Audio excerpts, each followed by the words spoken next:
Bom dia a todos, a graça e a paz de nosso Senhor Jesus Cristo aos irmãos. Nós vamos ler a palavra de Deus nesta manhã, no livro do Deuteronômio, no capítulo 21. Deuteronômio, o capítulo 21. Estamos estudando os 7 pecados capitais. Já estudamos o orgulho, a inveja, a ira, a preguiça e a avareza. Hoje pela manhã tentaremos entender um pouco a respeito da gula, o que é interessantíssimo. A noite é luxúria, é sexo. Os dois mais legais, assim, os pecados mais legais ficaram para o último domingo. Deuteronômio 21. Verso 18, eu começo a ler o verso 18. Se um homem tiver um filho obstinado e rebelde, que não obedece ao seu pai nem à sua mãe, e não os escuta quando disciplinam, o pai e a mãe o levarão aos líderes da sua comunidade, à porta da cidade, e dirão aos líderes: este nosso filho é obstinado e rebelde, não nos obedece, é comilão e beberrão. Então todos os homens da cidade o apedrejarão até a morte. Eliminem o mal do meio de vocês. Todo Israel saberá disso e temerá. Vamos orar? Deus nosso Pai, nós te pedimos a Tua palavra, o entendimento da Tua palavra. Te pedimos assim, Pai, pelo Teu Espírito Santo, porque somente o Teu Espírito nos pode dar. E clamamos assim em nome de Jesus e para a Tua glória. Amém. Este nosso filho é obstinado e rebelde, não nos obedece, é devasso e vive bêbado. Essa é a tradução da Nova Versão Internacional, que também pode ser traduzido esse texto como é comilão e beberrão, ou em outras palavras, é um glutão. Porque o que é o pecado da gula? É a procura desordenada do prazer no comer e no beber. Que é a gula? Tomás de Aquino diz que a gula é a procura desordenada do prazer no comer e no beber. E Os Guinness diz que a gula ou a glutonaria é o abuso de algo essencial à existência humana. A grande questão é que uma das condições necessárias à felicidade é o prazer. E entre as paixões humanas, talvez a mais difícil de controlar seja esta busca de prazer. E entre os prazeres, os mais difíceis de controlarmos são aqueles prazeres naturais, os prazeres que Os Guinness vai chamar de companheiros da vida, sem os quais não é possível a vida humana. Sem comida e sem bebida, a gente não sobrevive. Comer e beber é prazeroso. E nós comemos e bebemos não só, ou até não tanto, porque precisamos comer e beber para sobreviver, mas precisamos comer e beber porque comer e beber nos dá prazer. Os estudiosos contemporâneos, que eu acredito chamaria de vítimas do determinismo genético, eles advogariam que comer e beber dá prazer porque comer e beber é imprescindível à vida. E se comer e beber não nos fosse prazeroso, nós não comeríamos e não beberíamos necessariamente. E morreríamos. O mesmo argumento é usado para o sexo. O sexo é imprescindível à procriação. Não fosse prazeroso o sexo, não o praticaríamos. Se não o praticássemos, não procriaríamos. Se não procriássemos, nos extinguiríamos como raça. Então, estes chamados prazeres naturais, eles trazem essa aparente armadilha. É que são voltados a algo necessário e mesmo imprescindível à sobrevivência e à subsistência. O alimentar-se é necessário. Ao mesmo tempo, ou até mesmo porque o alimentar-se é fonte de prazer. E a armadilha consiste no fato que, num determinado momento, nós nos entregamos a comer e beber, não mais para que sobrevivamos, mas para que tenhamos prazer. Não mais a sobrevivência, mas o prazer. E a busca desordenada do prazer que é experimentado no comer e beber é que é a gula. Em outras palavras, estas definições de gula nos vão dizer que gula não é comer muito ou beber muito. A gula consiste em buscar desordenadamente o prazer natural, físico, do corpo, sensorial. Esse é o pecado. O pecado não é o quanto você come ou quanto você bebe, mas o porquê você come tanto e bebe tanto. E esse porquê é que você está atrás de um prazer que a comida e a bebida lhe fornecem, lhe possibilitam. E o pecado é a busca desordenada desse prazer. É aí que está a raiz da gula. Veja Provérbios, capítulo 23, que talvez seja um dos capítulos essenciais para tratarmos esta questão da comida e da bebida na Bíblia Sagrada. As consequências desse comer e beber descontrolado. Provérbios 23, 5.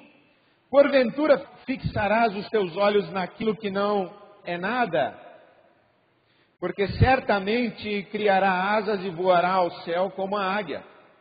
Não comas o pão daquele que tem o olhar maligno, nem cobices as suas iguarias gostosas. Porque como imaginou no seu coração, assim ele é. Come e bebe, ele te disse. Porém o seu coração não está contigo. Vomitarás o bocado que comeste e perderás as tuas suaves palavras. Consequências da gula. Primeiro, a má companhia, né? Aquele que tem o olhar maligno. Aquele cuja amizade é falsa. Ele te diz, come e bebe, mas o coração dele não é teu amigo. Segundo, a ilusão e o vazio. Porque fixarás os teus olhos naquilo que não é nada? Certamente criará asas e voará ao céu como águia. Terceiro, a frustração e a culpa. Vomitarás o bocado que comeste. Quarto, a perda do juízo. Perderás as tuas suaves palavras. Provérbios 23, 19. Ouve tu, filho meu, e sê sábio, e dirige no caminho o teu coração. Não estejas entre os beberrões de vinho, nem entre os comilões de carne. porque o beberrão e o comilão acabarão na pobreza, e a sonolência os faz vestir-se de trapos. Essa figura bíblica do comilão e o beberrão como ícones do bonachão, do sujeito entregue à preguiça, o sujeito empanturrado que se despeja no sofá, acabarão na pobreza. E a sonolência, aquele sujeito que vive uma siesta constante, porque ele está com a pança cheia, aquele sono da digestão, ele vive sonado, porque vive empanturrado, acabará na pobreza, e a sonolência o fará vestir-se de trapos. Provérbios 23, 29. Para quem são os ais? Para quem os pesares? Sofrimentos. Para quem as pelejas? Brigas, discórdias. Para quem as queixas? Desculpas, explicações vazias, murmuração, reclamação. Para quem as feridas sem causa? O que quer dizer com feridas sem causa? Uma ferida autoimposta. Ferida sem causa é a ferida com causa, é aquela que eu digo, fui ferido e a razão é que algo aconteceu, externo. Ferida sem causa é a ferida que eu mesmo causei a mim. Para quem as feridas sem causa? Para quem os olhos vermelhos? Para os que se demoram perto do vinho, para os que andam buscando vinho misturado. Não olhes para o vinho quando se mostra vermelho, quando resplandece no copo e se escoa suavemente. No fim picará como a cobra e como o basilisco morderá. Eu penso que o que Salomão está dizendo em Provérbios é um passo a mais do Deuteronômio. Porque o Deuteronômio diz o seguinte: se você encontrar um comilão e um beberrão, leve-o aos líderes da comunidade, para que os líderes autorizem um apedrejamento, e que ele seja morto por lapidação, que ele seja apedrejado até a morte, para que o mal seja extirpado. Então aquele comilão e beberrão será entregue a um juízo, e terceiros o condenarão e o vitimarão, apedrejando até a morte. Mas aqui em Provérbios, o Salomão está dizendo que o comilão e o beberrão, ele expõe-se a um apedrejamento. É como se ele próprio se apedrejasse. E a figura de Salomão não é o apedrejamento, é a picada da cobra peçonhenta, que mata. O resultado do apedrejamento é a morte, o resultado da picada da cobra peçonhenta é a morte. Só que o apedrejado foi apedrejado como resultado de um juízo, de terceiros. Mas, na visão de Salomão, aquele que é cativo deste pecado capital chamado gula, ele se mata aos poucos, porque ele se expõe a sofrimento desnecessário, ele se fere a si mesmo e ele acaba voluntariamente, e pior, prazerosamente tomando o veneno que o mata. Porque esse veneno que o mata, se mostra vermelho e resplandece no copo, desce redondo e reanima, escoa suavemente, desce redondo e reanima, mas mata. No fim, picará como a cobra e como o basilisco morderá. Razão porque a Bíblia adverte contra a gula. É este entregar-se e ir empanturrando-se até que de tão empanturrado morre ou mata-se. Na figura daquela novela é a Dona Redonda que explode. É um suicídio paulatino, de tanto comer, de tanto beber, se torna vítima da indolência, da lassidão. Um empanturrar-se vai gerando um estado de torpor que conduz à morte. Por que a gula é pecado? Primeiro, porque bestializa. Os Guinness é cruel. Ele diz que os glutões, ao reduzir toda a comida a uma lavagem, assemelham-se a porcos. Os glutões, ao reduzir toda a comida a uma lavagem, assemelham-se a porcos. O que é isso? É a diferença entre o glutão e o gourmet. O gourmet desfruta, o glutão devora. O gourmet saboreia. O gourmet dá tempo ao paladar. Dá tempo aos olhos. Dá tempo ao prazer. Dá tempo à beleza. O glutão não, ele devora e nem vê o que comeu. Você viu que essa empadinha tinha forma de barquinho? O quê? Já foi, era um barquinho.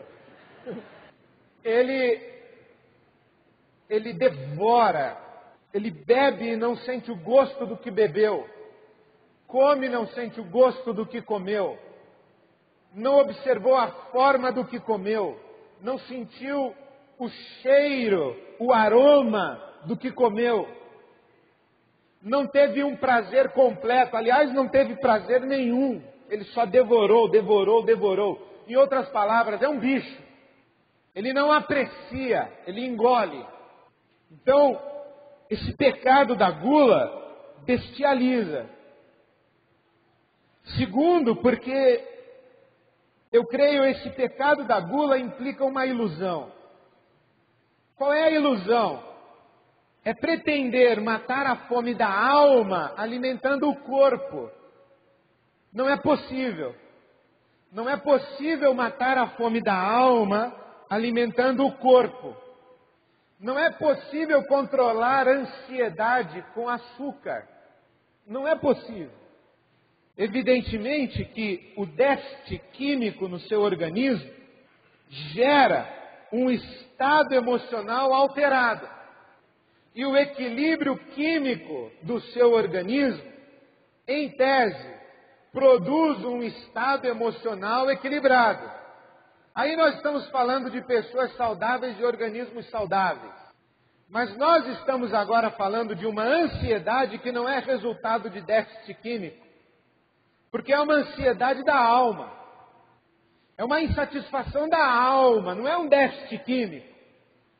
Não é um problema de neurotransmissores, não é a sua química cerebral, não é falta de serotonina que está deixando você depressivo. É a sua alma, é a sua náusea existencial. E não há chocolate que resolva a náusea existencial. Chocolate colabora com nível de serotonina, mas não colabora para resolver o problema da náusea existencial. Então, comer muito é se tornar vítima de uma ilusão. Querer resolver a ansiedade, a culpa, o medo do futuro na geladeira é uma ilusão. A geladeira não resolve. Terceiro, por que a gula é pecado? Porque, no meu entendimento, a gula subverte valores, colocando o prazer sensorial, o prazer físico, o prazer que a Bíblia vai usar pejorativamente, o prazer da carne, acima de todos os outros prazeres. Esse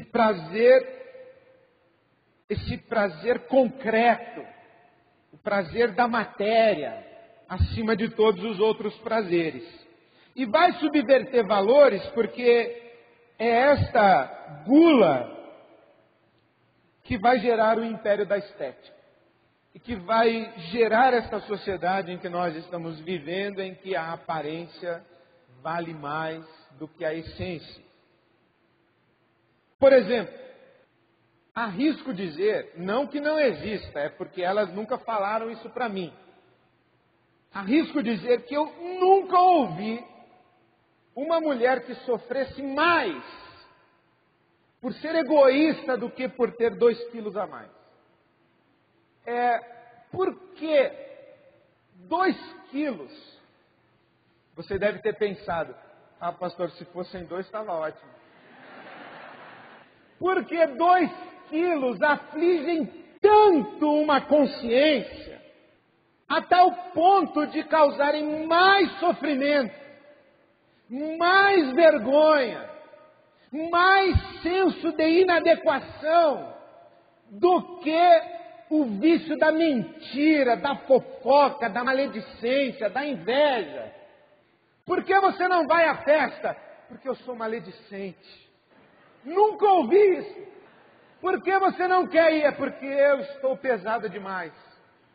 Veja como é cruel esta observação de Dallas Willard. As pessoas mais desafortunadas do nosso mundo são os gordos, os feios, os deformados, os idosos, os que não estão envolvidos em romances tórridos, os que não praticam sexo todo dia, os que não estão fazendo atividades físicas regularmente e não andam na moda. Veja, os mais desafortunados do nosso mundo são esses. Aqueles cuja fachada não nos agrada e não atende ao nosso padrão de êxito, de sucesso e de felicidade em nossa sociedade. A gula é pecado, na minha opinião, em quarto lugar, porque conspira contra a vida e gera em nós uma sensação, uma falsa noção de que o prazer é pecaminoso. E se não é pecaminoso, nós nos tornamos vítimas de um estado de constante policiamento contra o prazer. Não posso comer mais esse biscoito. Não posso comer mais essa empadinha. E aí você vai vivendo de alface e agrião. E dá razão ao sujeito que disse que fez uma dieta de 2 semanas e perdeu 15 dias. A gula em nossa sociedade. O mais evidente sinal da glutonaria é a necessidade de dieta. Eu acho esta expressão extraordinária. O mais evidente sinal da glutonaria é a necessidade de dieta. Veja como as nossas conversas giram ao redor de não engordar e emagrecer. A época em que a gula foi incluída como pecado capital, o problema era essa orgia alimentar mesmo, era a obesidade mórbida, não resultante de uma disfunção orgânica, mas a obesidade mórbida resultante da gula. É comer muito mesmo. E sabem os irmãos que o problema da obesidade é um problema da nossa sociedade. É um problema sério e grave, e é uma vergonha que no mundo que passa fome, exista gente morrendo por problema de obesidade. É um contrassenso. O problema dos nossos dias não é que nós os civilizados, obesos, gordos, como os senadores de Roma, que contratavam escravos para que andassem à frente deles, mas de costas, segurando-lhes a pança. Imagine que situação! Lá vai o senador e à frente dele vem o escravo segurando a pança, para não ter problema de coluna, de joelho, de etc. Você sabe o que eu estou falando. Falta de ar, não dormir mal. E aí, enfim, você sabe, não preciso ficar discorrendo sobre os problemas da obesidade. Mas o nosso problema hoje não é tanto esse. O nosso problema hoje é o que o C.S. Lewis vai chamar de a gula da delicadeza.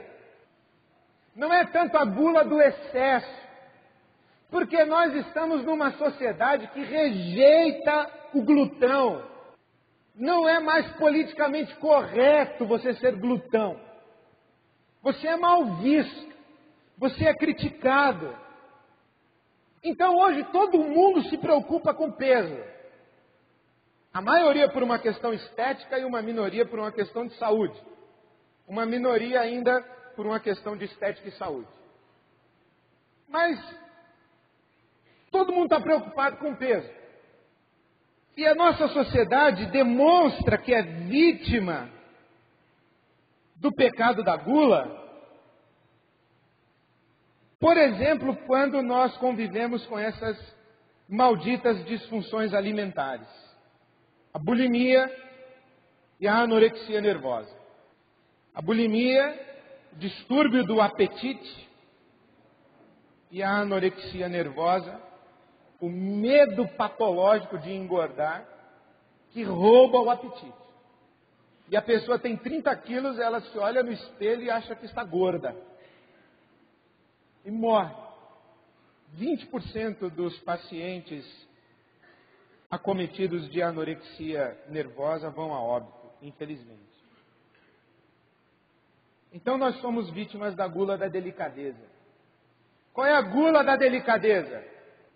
É uma armadilha que nós criamos para nós mesmos, em que continuamos escravos do prazer da comida e da bebida, escravos do prazer da comida e da bebida, mas nós posamos de virtuosos. E a gente fica dizendo assim, não, metade. Menos. Isto é, a gente continua comendo, continua bebendo, só mais um golinho. Não muito não, só mais dois dedinhos. É aquele sujeito que já tomou 3 cocas no almoço, e aí vira para o companheiro e diz, vamos rachar mais uma. Porque ele sabe que pedir a 4ª Coca-Cola é um exagero. Então ele atenua. Ele diz assim, eu sei me controlar. Vamos rachar? Esse é o C.S. Lewis falando, eu acho que ele pegou pesado. É quando a gente fala assim, um cafezinho agora. Eu estou com vontade de comer uma coisinha doce. O pior é o cara que fala assim, estou com vontade de comer uma coisinha, eu não sei o que é. Eu estou com vontade de comer uma coisinha que eu não sei o que é. Não precisava muito, não. E aí quando a gente diz assim, não precisava muito, não, nós estamos dizendo assim, vejam, eu sou virtuoso, eu sou comedido, eu sou controlado. O C.S. Lewis diria, não, você é vítima da gula da delicadeza. Porque você é virtuoso, comedido, controlado, mas não fica sem. Você é escravo desse prazer. Você é escravo dessa colheradinha. Escravo dessa metadinha. Escravo desses 2 dedinhos. Escravo desse prazerzinho que o seu corpo pede na mesma hora do dia. A mesma coisa. Olha, eu estou falando de vocês, porque eu já estou livre disso. Não vivo nada disso. Um pão com manteiga de manhã não me aflige. Não tenho esse problema. Fogo, viu, gente? Olha, estou até... Estou aqui pensando em mim enquanto eu falo. A indústria do emagrecimento, hein? Dieta para tudo que é lado, de tudo que é tipo, e remédio de tudo que é lado, de tudo que é tipo, para tudo que é tipo de coisa. Isso demonstra que nós somos vítimas dessa maldição da gula. É o prazer do corpo que o comer e o beber nos traz. Isso significa que você pode dizer assim, pastor, eu sou magro, não como muito, nem bebo muito. Ah, é? Pode ser que você seja vítima da gula, você gira ao redor do alimento. Tudo em você, isso aqui não posso, isso aqui não devo, isso aqui, 217 calorias essa xícara aí. O sujeito é magro, mas ele vive fazendo conta de caloria o dia inteiro. É vítima da gula. Por quê? A gula não é comer e beber muito, não. É esse desorganizar da vida em relação ao comer e beber. E é esse prazer do corpo em relação ao comer e beber. Sabe por quê? Porque há um prazer doentio também em passar fome para se olhar no espelho e se achar magro. Isso é doença. Não tem saúde, nem física, nem emocional, nem espiritual. Então o glutão não é só aquele que come muito e bebe muito, não. É aquele que também doentiamente vigia o seu comer e seu beber. Porque é escravo do seu corpo, de sua aparência física, do seu senso estético. Vive ao redor da comida e vive ao redor da mesa. A vida se explica entre o que engorda e o que emagrece, o que pode e o que não pode. É essa loucura. Vive em dieta, vive tomando remédio. Eu vou te falar uma coisa, vocês são filhos da gula. Quais são os filhos da gula? Porque se a gula é um pecado capital, é capital porque dá origem a outros pecados. Então quais são os pecados? Aí eu cito Tomás de Aquino. O embotamento da razão. Aquela sonolência. Você fica meio... Perde o juízo diante de uma forma. A alegria vazia, porque é um prazer que só dura enquanto você está comendo. É o prazer que está restrito ao paladar. Depois que engole, vira culpa, vira falta de ar, vira desabotoada de calça, vira um lamento, vira uma expressão de honestidade. Ai, pequei. Então é um prazer vazio que dura enquanto está na boca, só enquanto está na boca. Aí quando engole, o prazer vai embora. E quando o prazer vai embora, porque o prazer foi engolido, ou a fonte de prazer foi engolida, o prazer foi embora, o que a gente faz? A gente quer mais prazer, então tem que pôr na boca mais fonte de prazer, então põe mais um bis. Loquacidade desvairada. A língua agita-se a torto e a direito, diz o Tomás de Aquino. O sujeito com milão e beberrão fala demais. Expansividade debochada. Expansividade debochada é um pleonasmo para palhaçada. O beberrão vira palhaço, né? Você sabe disso. Impureza. Falta de asseio. Falta de reserva e todas as espécies de excessos. Gula. Qual é a nossa resposta à gula? Nossa resposta à gula é a temperança. Temperança. Ou que a sua Bíblia vai chamar de domínio próprio. O que é a temperança? Passo a citar André Comte-Sponville, Pequeno Tratado das Grandes Virtudes.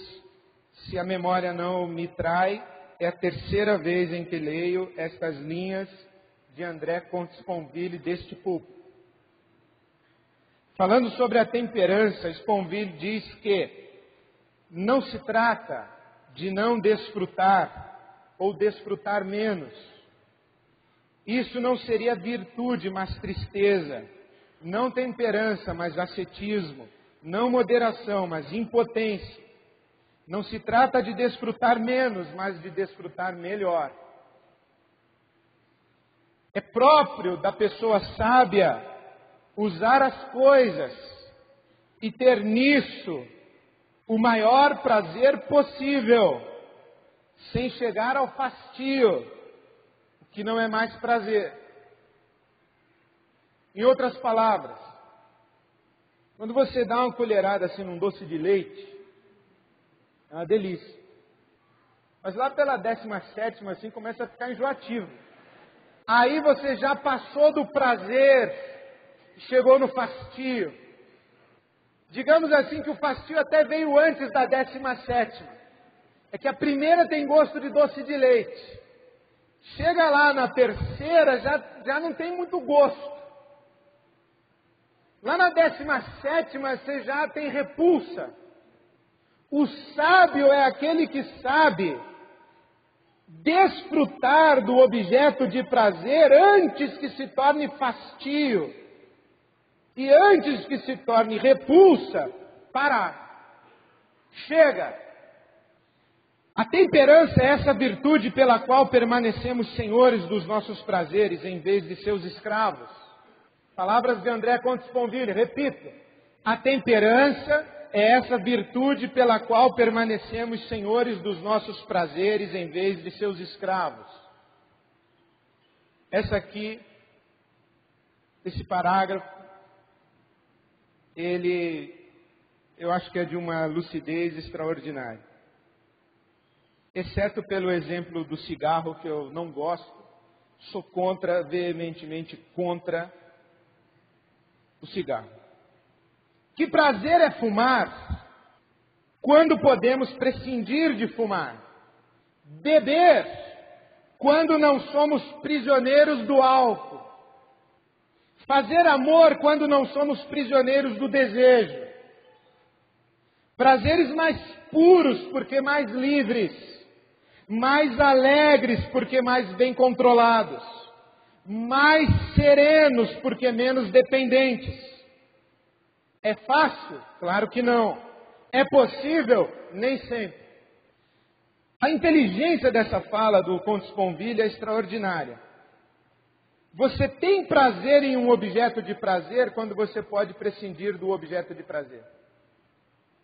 Porque isso significa que você é senhor do seu objeto de prazer.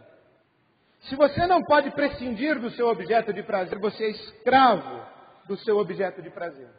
Por isso é que ele diz, que prazer é fumar quando podemos prescindir de fumar. Beber quando não somos prisioneiros do álcool. Fazer amor quando não somos prisioneiros do desejo. Sobre beber e fumar, eu queria fazer duas observações. A primeira é contar uma história que eu vivi quando fui visitar um casal, um senhor que devia ter à época por volta dos seus 70 anos ou mais, e sua esposa com relativamente a mesma idade. Ela, uma senhora extraordinária, membro da igreja que eu pastoreava na cidade de Jundiaí, e o seu marido era um daqueles que as esposas dizem que não são cristãos.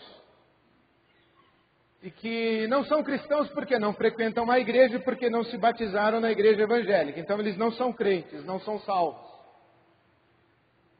E ele era um desses homens. E fiquei amigo dele, daquele senhor extraordinário. Fui almoçar com eles. Ele me atende à porta com um cigarro na mão. A esposa chega, passa-lhe uma descompostura. Como atendes à porta, o pastor chegando para o almoço, com um cigarro na mão. Ele virou-se para ela e disse, por que não vais passar uma descompostura nos crentes da tua igreja, que fumam pelas ruas e escondem o cigarro quando o pastor aparece? Vens reclamar comigo? Há outras pessoas que merecem mais a tua atenção. São os crentes hipócritas da tua igreja. Eu não. Aliás, vou apagar o meu cigarro, porque fumo quando quero, quando me dá prazer. Não sou escravo. E porque não sou escravo, não preciso me esconder do meu cigarro e nem escondê-lo de ninguém, nem do pastor. A vontade que eu tive foi de dar meia volta e chegar de novo. A segunda história, ou na verdade uma observação, é sobre o bebê. A lei seca está aí. Está aí e, ao que tudo indica, os resultados parecem positivos. Mas sobre a bebida, eu gosto dessa frase do André Comte Sponville: que prazer é beber quando não somos prisioneiros do álcool. Nós, os crentes, sempre fomos criticados porque nós somos contra beber e fumar. Não mais. Esse tempo passou. Perigas que agora nós, os crentes, também somos viciados em cigarro e muitos de nós, os crentes, somos vítimas do alcoolismo mesmo. Nós saímos do radicalmente contra e nenhuma gota de álcool na boca para um beber socialmente e chegamos no embriagar-se. Eu me lembro que foi um tempo quando alguém perguntava para mim assim: pastor, o senhor acha pecado beber de vez em quando, socialmente? Aí depois evoluiu: pastor, o senhor acha errado o crente ter barzinho em casa? Agora esse assunto não se discute mais, porque a turma enche a cara mesmo. E não percebe que isso é uma doença também. E a inteligência da abstinência é não chegar na escravidão do álcool. O que significa, com medo do excesso, nós cortamos tudo. Mas hoje, eu já começo a ponderar se não deveríamos voltar aos velhos tempos em que nós éramos radicalmente contra qualquer gota. Porque a turma está exagerando mesmo e muito. Fecha o meu parêntese. Volto ao André Comte Sponville. A temperança é o poder contentar-se com pouco. Mas não é o pouco que importa, é o poder, é o contentamento. É o ter prazer no pouco. Quem consegue ter prazer no pouco é temperante. Esse parágrafo me diz muito também. Há coisa mais simples do que matar a sede, mais fácil de satisfazer do que um estômago ou um sexo, mais limitada e mais felizmente limitada do que nossos desejos naturais e necessários. Não é o corpo que é insaciável. A ilimitação dos desejos que nos condena à falta, à insatisfação e à infelicidade, nada mais é que uma doença da imaginação. Temos sonhos maiores que a barriga. Em outras palavras, satisfazer o estômago é fácil, difícil é satisfazer a alma. A desgraça do glutão é que não sabe se contentar, nem mesmo com o excesso. A temperança é a capacidade de controlar, regrar e manter em equilíbrio. Isto é, exercer a vontade sobre o desejo. Ou como diz Spinoza, exercer o poder de nossa alma ou de nossa razão sobre os impulsos irracionais de nossos afetos ou de nossos apetites. Caminho para o final. Nós vivemos um paradoxo e uma armadilha. E o paradoxo é esse, que uma vida sem prazer não pode se chamar vida. É sobrevida. É sobrevivência. E é inegável que os prazeres do corpo, os prazeres da carne, como estamos acostumados a chamar, são ou estão entre os maiores prazeres e ou melhores prazeres. Nós não somos como Agostinho, por exemplo, que sentava-se à mesa e dizia, vai comer o animal, numa atitude pejorativa para com as necessidades do seu corpo físico. Não. Nós cristãos, nós santificamos o corpo.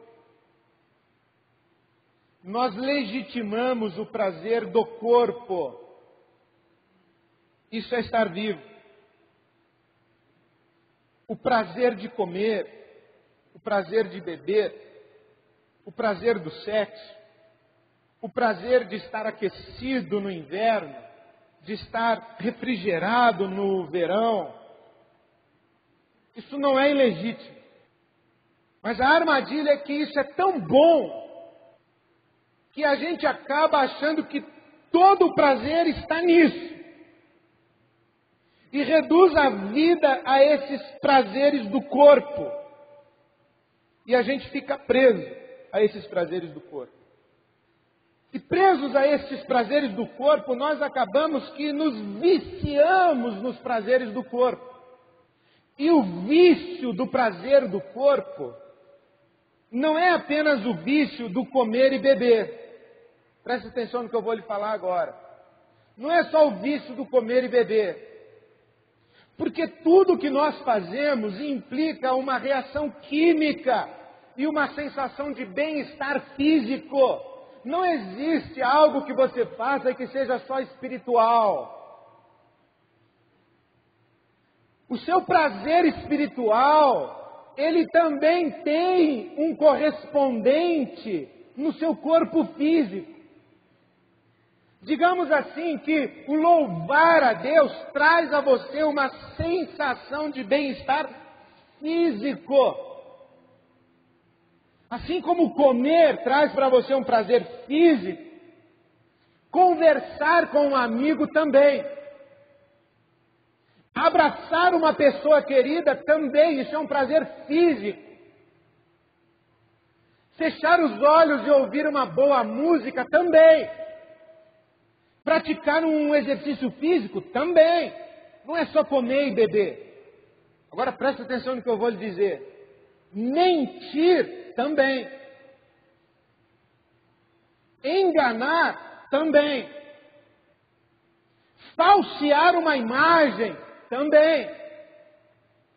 Nós ficamos viciados numa sensação de bem-estar físico.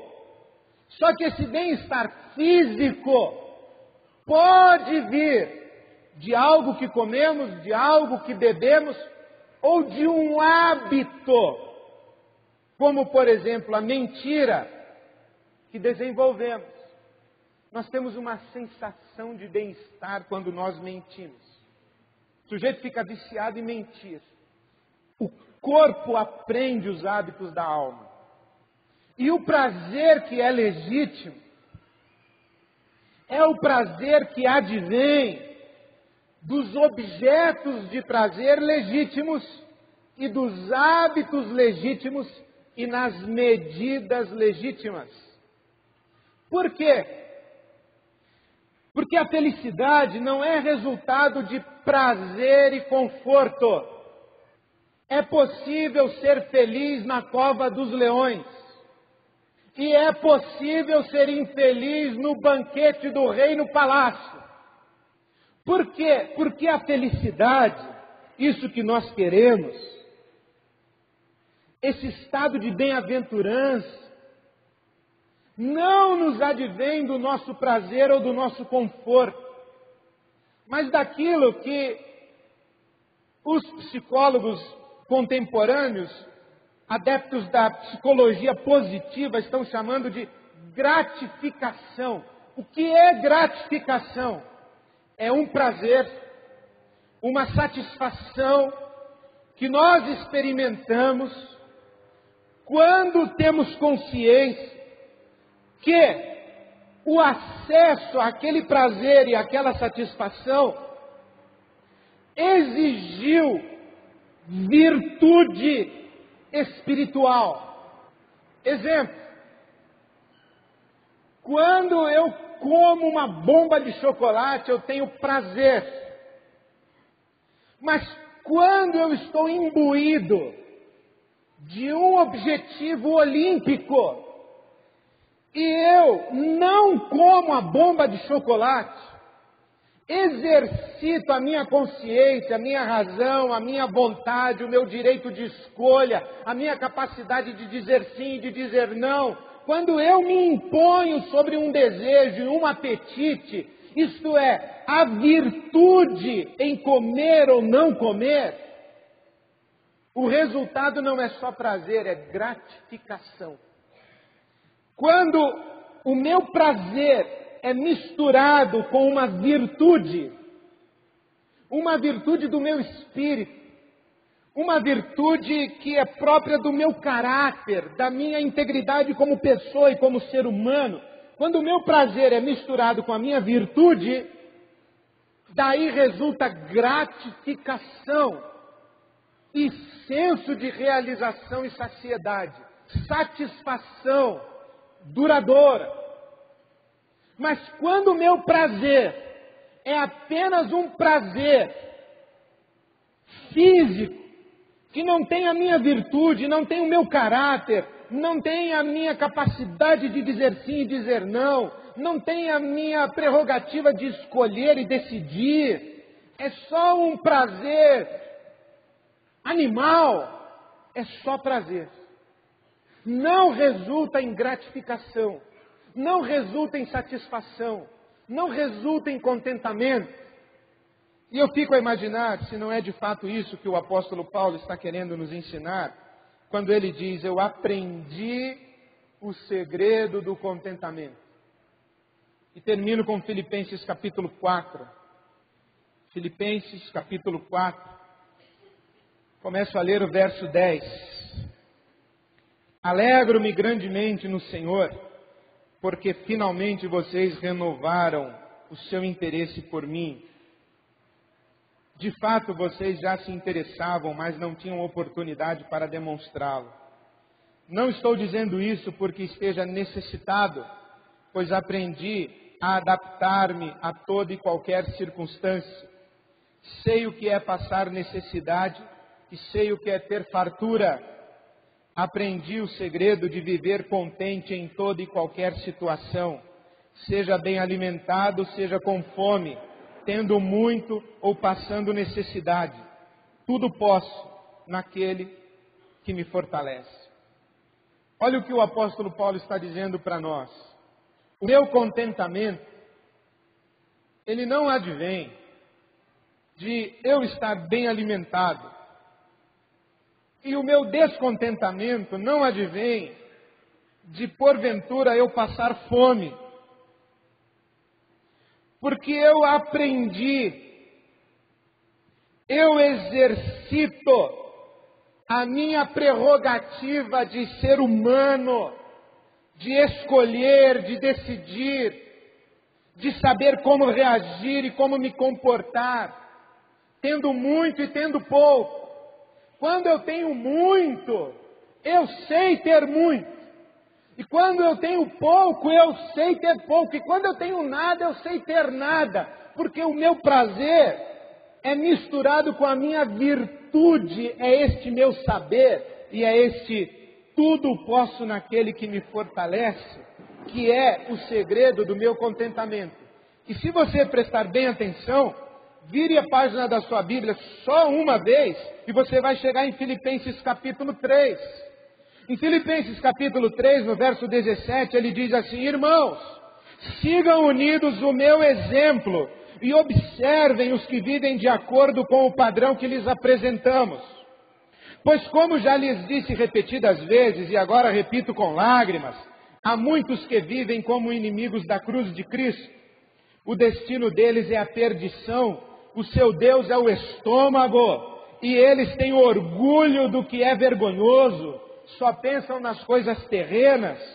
A nossa cidadania, porém, está nos céus, de onde esperamos ansiosamente o Salvador, o Senhor Jesus Cristo.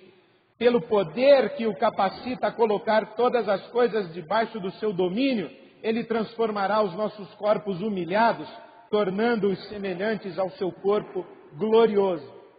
O que é que Ele está fazendo contraponto?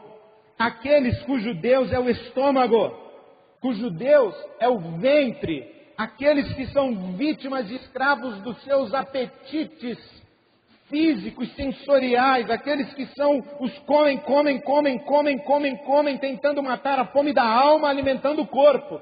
Ele está dizendo, eu sou diferente. Eu matei a minha fome da alma. Como? Tudo posso naquele que me fortalece. Eu exercito a minha virtude sobre o ter muito, sobre o ter pouco e sobre o ter nada.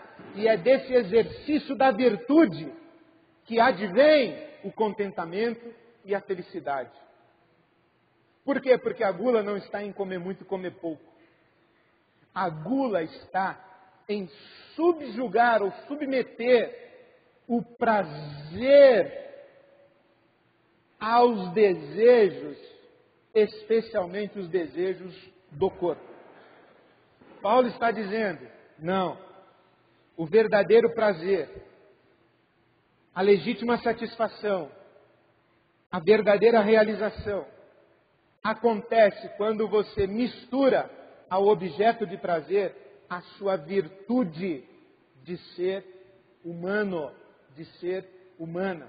Quando você transcende o ser bicho, você pode desfrutar daquilo que o bicho gosta de desfrutar.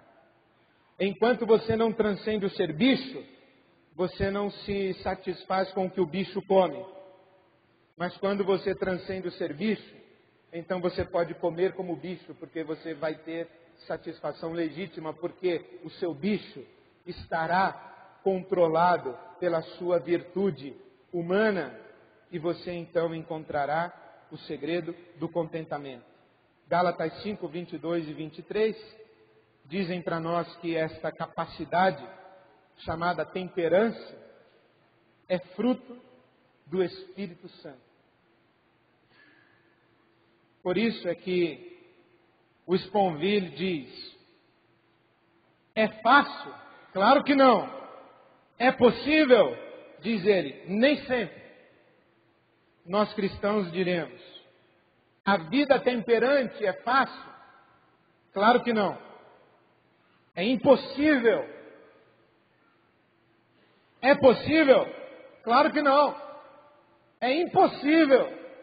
A menos que estejamos rendidos a esta influência bendita do Espírito Santo. É a outra tradução de tudo posso naquele que me fortalece. Deixamos de ser bichos quando nos consagramos a Deus. E deixamos de viver para os nossos próprios apetites. E passamos a buscar em primeiro lugar o reino de Deus e a sua justiça. E nos surpreendemos com o fato de que todas as outras coisas nos são acrescentadas. Que assim sejamos nós e que assim o Senhor nos acrescente. Amém e amém.